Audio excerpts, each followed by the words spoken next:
Hey guys, how's it going? It is a beautiful day. After a couple rainy days, it is so gorgeous to be out in the garden. I'm very, very excited. We've been locked up the last couple days. That is not my rooster, by the way. Also, we have new neighbors, and it sounds like a new rooster. Anyways, back to what we were doing today. We're going to be putting in the sky pencil hollies that I just bought. I'm so excited about them. We're going to take out the amaranth because it's almost done. I'm also going to be taking out a verbena that I have. We're going to get a frost here. I see one on my 10 day, and so they're going to end up dying, so I might as well just pull them now and get something evergreen in its place. So that is the plan today, is just these hollies, and I'm very excited about it. I also might do just a little bit of cleanup. I still have a pile right there. So we went ahead and picked up 3 of these sky pencil hollies. You guys are probably like, Robbie, we've heard about them a million times. You've already talked about them. I'm obsessed with them. I'm really loving them right now. These small ones were $17. They're little guys. They're perfect just to like tuck into landscapes right now. They get 3 feet wide, 8 feet tall, hardy in zones 5 through 9, and they're a moderate grower, so they're not going to grow super fast, but they're also not going to grow slow. And full sun, evergreen. You can like trim on them, so you can keep them into a shrub form, so you can keep them shorter if you need, or you can just let them do their thing. I'm going to let them just kind of do their thing, but it's a beautiful replacement for boxwood, I feel like. And it's very like columnar habit, so it doesn't spread like boxwood does per se. I mean, 3 feet wide, 8 feet tall, so it still gets a really good size, but they're just so pretty. And I love the like look of the boxwood like foliar growth, but they're hollies. And it says that if you have a male pollinator that you'll get berries. I don't know who the male pollinator is, but I'm not growing this for the berries. I'm growing this for the evergreen interest and the foliar growth. This big one was $56 and these little ones were $17, and I did pick these up at Lowe's, and you can find these at local garden centers too. So keep an eye out right now for the red cans at your local garden centers, the independent ones, and they should be starting to carry these around everywhere. Let me show you guys where I want to get the big one planted. It's where I want to take out that amaranth, and I think it's going to be perfect. So I'm trying to add some things in this garden bed that have some evergreen interest, things that'll just lend to year-round interest, different heights, different colors. This year it was just very flat and then up against the fence, and that's just not the vibe that I want. I have the apple espalier that's very formal, and then I thought what I wanted to do was go in with 3 matching grasses, and I feel like that would have just pushed more formality into this space, and I'm trying to slightly get away from that. I want formal. I love formal, but I want touches of formal. I want cottage formal. That is the vibe I want. So I think adding the apple espalier and having that be a touch of formal, and then not having it be 3 continuous things, I think that's kind of the route to go. So I just planted over there a shrub that I already forgot the name of, and then I'm going to plant the holly here, and then I think I might just plant another grass there. That grass gets way too big. That's insane. I would like to find something that stays a little bit more narrow, like the totem pole grasses, and just something, I don't know, something of interest. And then I would like to find little evergreens that I can just kind of like tuck in, things that stay very small into this bed. So we're going to get this beauty, the big one, planted where the amaranth is. So it does need to come out, which is honestly probably good, because we are having issues with mice right now, and the mice are eating this, and it's just enabling them to stay. I mean, it's a beautiful plant, but also we're about to hit 32 degrees, and when we hit 32, this will just be done. It's gone. And then this is a verbena called bonariensis, and I guess it's a pretty like big self-seeder, which is fine by me. Like those are all the seeds right there, and I'm just gonna let this just take over. It's very beautiful. I guess some people have issues with it like spreading too much. I don't think that's going to be the issue here, but I am going to pull it because I do need to get that there. So it's just one that self-seeds. I think I don't know if it comes back or not, but I'll cut it and we'll see what happens. We're just doing really good today. So let's get to digging. I just remembered I planted some alliums in there. We're gonna be really safe when we dig our holes today because I don't want to push up my allium bulbs. Actually, I think it'll be gorgeous. We'll have the holly evergreen, and then we'll have the giant alliums there. That is gonna be really pretty in the springtime. Okay, let's get to work. I don't know where the little ones are going, but I want to like flank something because I have 2 of them.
Is going to be perfect right there. And I planted it as close to the fence as I could because I really don't want it to come out super far. So it's just gonna grow up against the fence. It'll be fine. This is just what we're doing in this garden. We push plants to their limit here, and growing right up against things is definitely their limit. But that is gonna be so nice to have some winter interest because this bed from right here all the way down to the pittosporum that's down there, there's no evergreens. There's nothing evergreen except the pittosporum and that. So my goal this winter is to add more evergreens, add very small evergreens, you know, tuck some in here, tuck one in here, just kind of get little things tucked in, low growers, very small plants. I don't want big ones, but I want little things that are going to be big impact, especially during the winter months. This whole bed was just flat this year, and it was underwhelming to me. The sea of pink was gorgeous and I loved that, but you live and you learn, and I should have just lined the bed and then planted tall things behind it. I think that would have been the best decision. We lived, we learned, and now we are adding evergreens and we are doing what needs to be done in this bed. Let me get, so you guys can see, I swear, it is filling that hole in. When I was standing on the side, it looked like it was not, but it is in there. It's right here. It's got a little lean to it, so it kind of comes up and then it leans over, but it'll fill that in beautifully and take up that entire hole that's right there, and I think it's gonna be perfect. I do expect it to, you know, come out this way a little bit, come out that way a little bit, but I'll just trim on it and it's not that big of a deal, so it's perfect. And then I have the verbena here. I pulled it out and then I've gone ahead and I've cut it in half, and I have half the plant. So I'm gonna try to winter this over. I'm not 100% certain that it will winter over, but I think over in this bed, it might be really pretty. So we are gonna get that planted really quickly. And then I have my amaranth here, and I thought about drying it, hanging it upside down, drying it, but I don't know if I have like the mental capacity to do this. Some of it is a little worse for wear, and this is like way too late to be doing this anyways. So it's already got like all of its seed, so it's dropping seed absolutely everywhere. So I don't think we're going to, I mean, look at the ground. it's just full of seed right now. So I don't think I'm gonna hang this and dry it. I really wanted to, but it's a little late. It's not the right time. So that's it. Sorry, Amaranth. And then I did go in with something new to me, which is the Espoma Hollytone. I have never used this before, but I did talk with Espoma, and they had said that Hollytone is one of their best sellers. It's one of their most used products, and it works for a lot of stuff. And I should be using this more on the property, especially when I'm fertilizing in the springtime. So it's called Hollytone. What I just planted was a holly, and so that's exactly what it's needed. But the side of this package tells you everything that it's good for. I just got a smell of that. The tones smell so bad, but I actually kind of I enjoy it from a distance, but not when it's this close to my nose. Anyways, this is perfect for asters, amaryllis, azaleas, bayberries, bleeding hearts, blueberries, camellia dogwoods, evergreens, ferns, firs, gardenias, hemlocks, hollies, huckleberries, hydrangeas, inkberries, junipers, marigolds, magnolias, strawberries, spruces, rhododendrons, raspberries, phlox, oaks, mountain laurels, ashes. So there's a whole list of these that they're good for. It's really pretty much anything that's an evergreen. It's also really good for. So this is what I should be using to fertilize our arborvitae wall that we have, or my lemon cypress that we have. Anything that's an evergreen, I should be doing this. I just planted a fern a couple days ago, and I didn't go in with any fertilizer because I knew ferns liked things that were a little more acidic. And so now I have this. This is for acid-loving plants. So now I have this, and I'm just gonna go sprinkle a little handful just around the base of that fern just to give it a little extra boost. Yeah, so if you're confused on what to use what tone products for, which they're kind of the products that I only use around here. I've been trying other ones, and I just kind of came back to all the tones. The sides right there always tell you everything that it works for. So there's a lot of stuff that they work for. And the biotone and the plant tone are just kind of like your generic ones that work for pretty much everything. But this is when you want to start getting a little more specific. I also have rose tone. Now I have holly tone. I have plant tone. I have biotone. All the tones. I'm a tone person. Yeah. So we're gonna use this for the next two hollies. Let me show you where they're gonna go because I think I found the perfect spot. So we have this trellis area, and I built the door. I do think I'm gonna paint the door. I wanna paint it a lighter color. I want it to stand out a little bit more. It was nice to try it black, but I do wanna try a different color. Off topic. And so I think that what I wanna do is I wanna plant those two hollies, one on this side and one on this side. Evergreen interest, and then I have the creeping fig that's going to grow up this, and I think that would be beautiful right there. Like I said, I'm trying to add more evergreens. We just added that evergreen. It's beautiful, it's perfect, but I'll have these little teeny tiny ones. So hopefully by next year they wake up in their home and they get a little bit taller. But I think that would be perfect for this area. I think it needs this, especially because the goal, mind the mound, is that this is going to be a walkway to this door right here. It's going to be like a flagstone. I think that's what it's called. It's whatever we have in our walkway by our front porch. That leads up to this, and then I want to grow like a ground cover over that, but then having something anchoring it on the outsides I think would be perfect. I thought about doing it closer to the edge, but we have this water line right here, and we do want to move that, so I'm gonna wait. And I'm thinking what I'll do is we'll have the two evergreens that are in the back flanking this, and then what if I got two really tall urns on pedestals right here, and we had those with planters, so then we could have planters that had like things cascading out of it, and then tall evergreens behind it. Can you see the vision? I'm very excited that this space is all coming together and things are happening. It's gonna be beautiful. Let's get these last two holes dug, and then I'll show it to you guys because it's not going to be a huge transformation right now. They're little tiny plants. I should have bought two more big ones.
I got one in and it's starting to sprinkle on me. Isn't this the best time of year?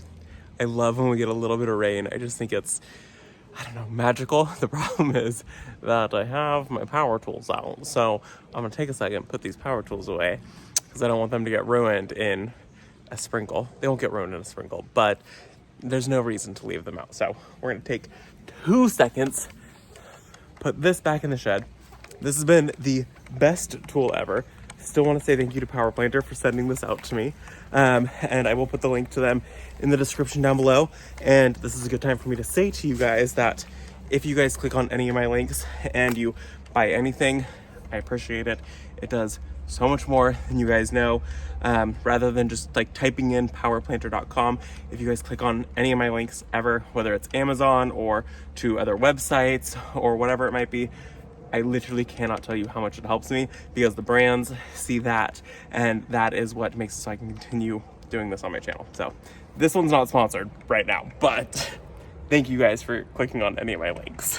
And to all of you guys who have sent in photos of the purchases that you guys have made of things that I've recommended, I love that, just so you know. So if you guys end up buying something and you love it and you're enjoying it, send it to me over on Instagram, or even if you guys send me an email. I do see every email. I can't reply to every email because I do get a lot of them, but I do see them and I try to reply to ones that I can. So if you guys end up getting things, it just, I don't know, it makes me excited because it makes me feel like I'm doing good. So that's my little rant. Let's get this last one planted.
So dreamy to me. It is raining, it is sunny out, it is so gorgeous, and it's just little sprinkles, but because it's so sunny, you can see every little teeny tiny drop that's coming down. If it wasn't sunny like this, I wouldn't see every drop, and it would feel just like maybe it's lightly misting, and it is so gorgeous. It looks like there's like crystals falling from the sky. This is beautiful. This is a great ending to the day. Well, I've got the 2 of them planted. You can see on either sides. I can't use my hands because I'm using it to block the sun from shining directly into the camera lens, but I think that's going to be perfect. They're spaced roughly enough close. You know, I mean, it's fine. They're not 100%, but at the end of the day, it's gardening. It doesn't matter. When these plants get huge, you will not be able to tell an inch or 2 off. It's so pretty. I cannot wait for those to reach, like, even though midway point is going to be like perfect. And so the wonderful thing about planting in the fall time is that these plants have all winter long to work on their root system and continue to put on root growth. So then they'll wake up in the springtime in their homes and they will be like able to explode with growth. So I expect this springtime some decent growth on these guys, because I'm not planting them in the spring and then they're having to work on the roots and growth in the spring. They'll get to work all winter on their root growth. So fall time and winter time is a really great time for us here in warmer zones to be planting, because things kind of slow down on growing, but their roots continue to grow all winter. So this really is the best time for us to get planting. This is kind of my second season. I know, I'm very lucky, and I'm sorry to those of you that are already getting snow. I am seeing photos and videos of people getting snow, and that's just mind-blowing to me. So now let's tuck that verbena in to a garden bed somewhere. I thought I was gonna tuck it into this bed. I kind of decided not to. They want full sun, and this area is full sun, but it's morning sun, and this prefers more like hot afternoon sun. I don't even know if it's going to make it through the winter for me. I've never grown this plant except for this year, so it'll be interesting to see what happens, but I did fall in love with it. I know Janie has grown it in a couple years ago, and she told me all about it, and then I saw in person at Leslie Bennett's garden tour that she did. She took me to 3 of her gardens, and all 3 of them had that plant in there, and it was beautiful, it was whimsy, it was magical, and she said for her it doesn't take over, but I do know a lot of other people do deal with that, so that's just a little warning that it spreads and it drops seeds, and the seeds come up very easily, but I don't think that's the case, at least in my area. We'll see. I guess I'll find out, won't I? Okay, we're up front now. Don't mind that.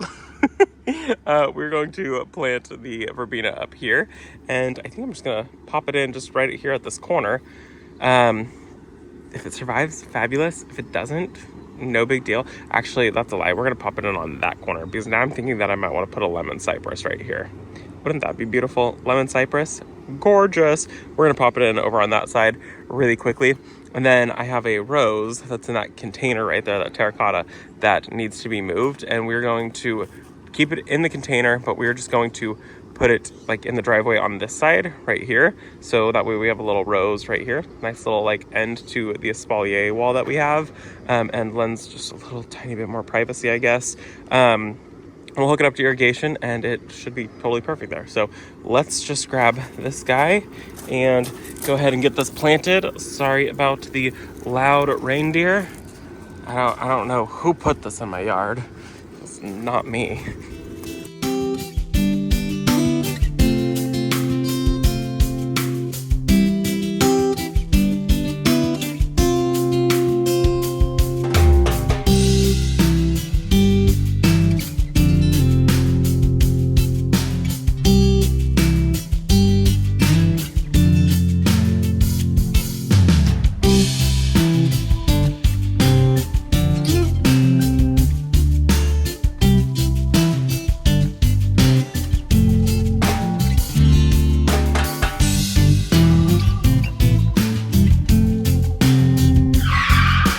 Well, I was trying to be all cinematic and have a beautiful shot, and I got kitty roca on my hand. I already washed my hand. So gross. We have a bunch of stray cats in the areas and stray chickens, and apparently one has started using this flower bed as its bathroom. That was an awful surprise. It was fresh. Let's move on now.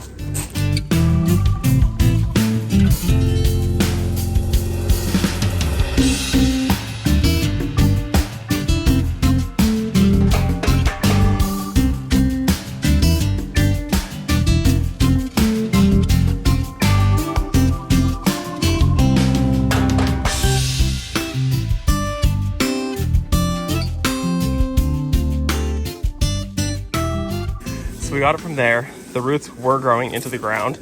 I had to prune just a couple of the roots, but we did get it out of the container. You can see how much that has sunk. And then the roots are still there, so that's great. We're gonna fill the bottom of this back up with soil, run the drip tube through the bottom, and we'll hook it back up to irrigation on the other side. But we're going to refresh the bottom of the soil so that way this thing is happy, because obviously it wasn't happy and it was trying to find a way out. So found a way out, and it was much happier.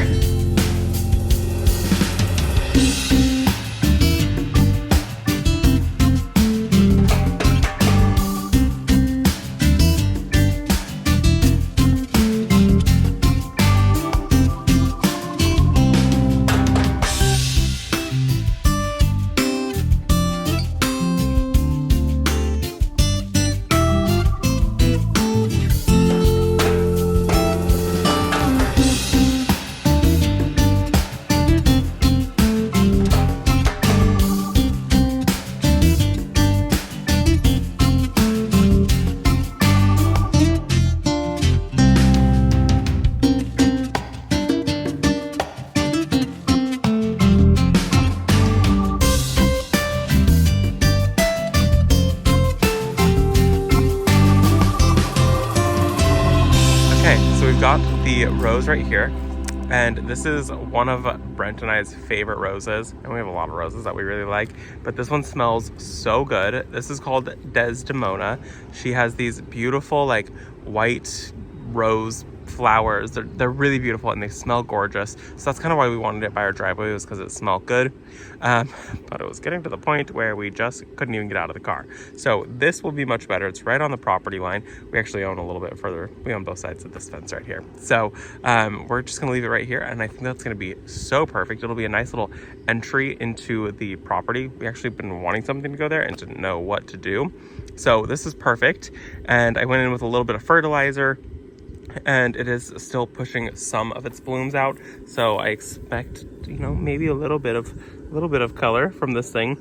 They turn this pink color in the fall time, but usually they're more a creamy white color in the like spring and summertime. It's a beautiful rose. We love it, and it's actually going to be really nice to have this right here now.